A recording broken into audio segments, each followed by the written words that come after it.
Okay, we're going to get into alternative pitches or off-speed pitches. An off-speed pitch is anything other than a four-seam or a two-seam fastball. That includes power sliders, cut fastballs, or anything still thrown with power. Still an off-speed pitch. It's still not as hard as a four-seam or a two-seam fastball.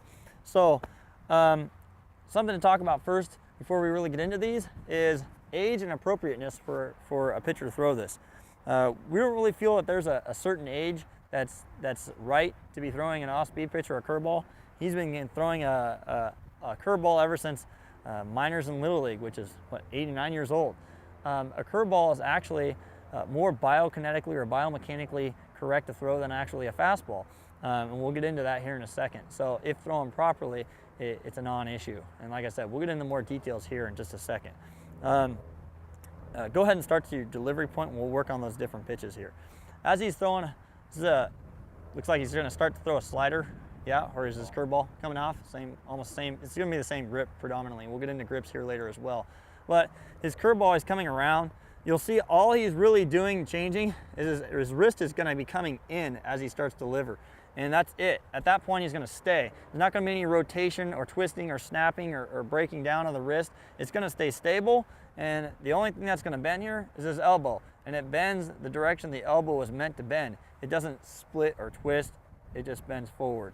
And you'll see as he continues on that the elbow will just continue, come around, and drop down straight forward. So go ahead and continue that slowly so they can see how that elbow just continued through, drop the pitch down, he came across his body. It'd be nothing different than hitting a hammer with a nail. That's kind of a good analogy to use, is coming across and dropping a hammer down on a nail. So think of that with the curveball. Come out, keep your wrist in, drop it down, and there it is. Your elbow can do this all day long.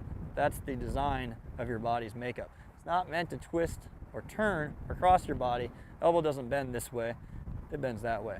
So throwing a curveball here is just fine and dandy. It's better than actually pushing a fastball here. That's a curveball. Slider, not a whole lot different. Slider's kind of a fastball, just again, the hand turned in. I believe that's the way Carson throws it. So come in, he's throwing a fastball.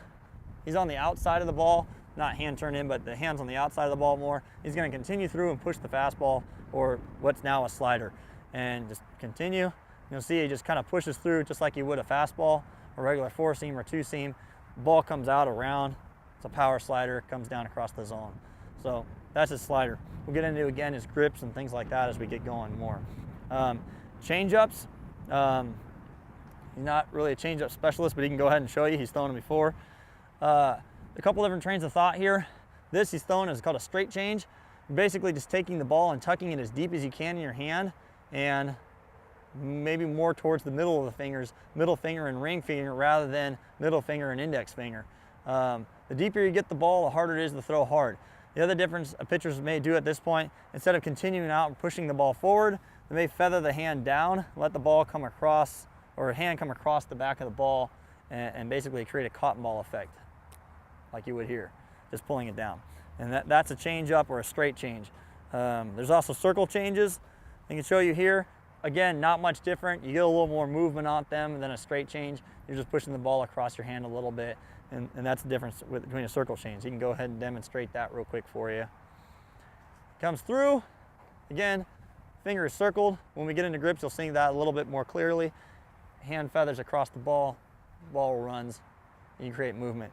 Other pitches pitchers may throw are cut fastballs, where you're creating finger pressure on one end of the seams or another. Not much different again. You're still throwing a fastball. Maybe your hand will push across the top of the ball and push the ball down or force it down, or running it away from a right-hander for a right-handed pitcher. It'd be like a middle finger would create pressure on the outside, and you'd be pushing the ball away. Again, it's still a fastball. It's just finger pressure, and you're throwing through the ball and creating power, just like you would a fastball, and not trying to take anything off of it. There are split fingers. Pitchers will get through, or a forkball. Split fingers, just lesser forkball. It's really a split finger changeup rather than a split finger fastball. And again, just whip through. It's harder to throw it hard. You get the same hand speed that you get with the fastball, giving the trick to the hitter that he's seeing a fastball. In reality, he's just seeing a changeup, or what's called a split finger changeup or a split finger fastball. So that's just the effect. It's just the hand speed can come fast, but the ball's not able to travel as far.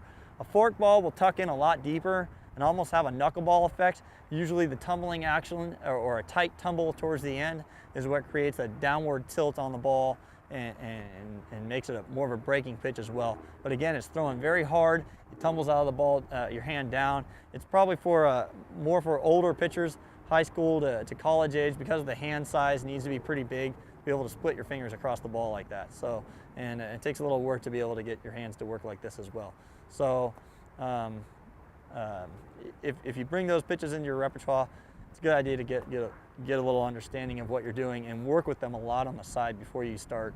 The big thing I would stress is for you young pitchers, throwing breaking balls, make sure you're just staying up with it and just creating your elbow action downwards rather than a twisting action or throwing the football curveball that's thrown a lot in Little League where you're twisting across the ball to try to create a spin.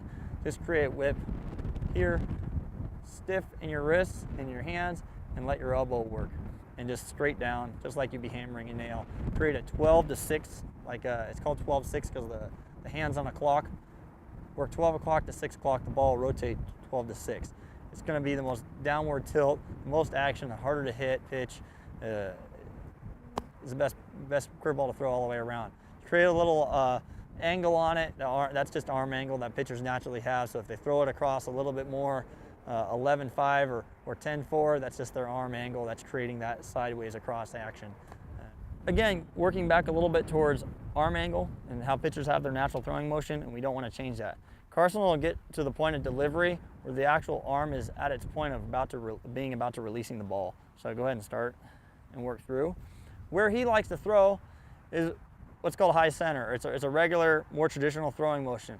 It's not 3/4 or sub 3/4 dropped arm angle. Certain pitchers have different arm angles, and it's important not to try to mess with that. If that's the natural throwing motion, then leave that be. This is a straight over the top, regular, more traditional arm throwing motion that you see, and that's natural for him. But actually, this is somewhat uncommon to be here. He's a little bit high 3/4, but that's about it. But as you'll see, more pitches you start to see, a 3/4 is a very common arm angle. It's very comfortable for a pitcher. Carson got a pretty big shoulders, and this is something you'll see on a lot of guys like this. They throw over the top. He can be a short armor, something like that. We won't want to try to affect that or change that. There's a lot of great pitchers that are short armors that still pitch today are outstanding pitchers. So we won't affect that at all. There's a lot of guys that throw 3/4, sub 3/4, submarine. We don't affect them or want to mess with their throwing motions either. But this is a more conventional pitching motion right here. But you'll see a lot of guys drop down and they'll be 3/4 or sub 3/4 all the way down to a sidearm, or can be underneath or a submarine. The only thing that is affected by that then is glove side. And so that's, again, something to be focusing on, trying to keep people equal and opposite. If he's a submariner, you're probably going to see the glove real high and the arm real low. And that's fine. When he's over the top, the glove will be more conventionally in the box, the arm will be up high. So that's something to keep in mind. Certain pitches should all try to be thrown through the same arm angle.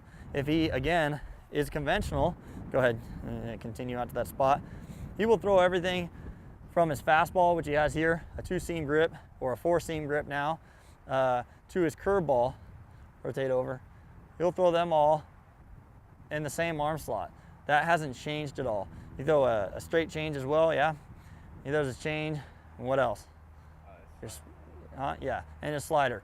And it all has stayed within that same arm slot. It hasn't changed, just his grip. His finish, slight alterations between them as he continues through here, but his arm angle won't change the entire time.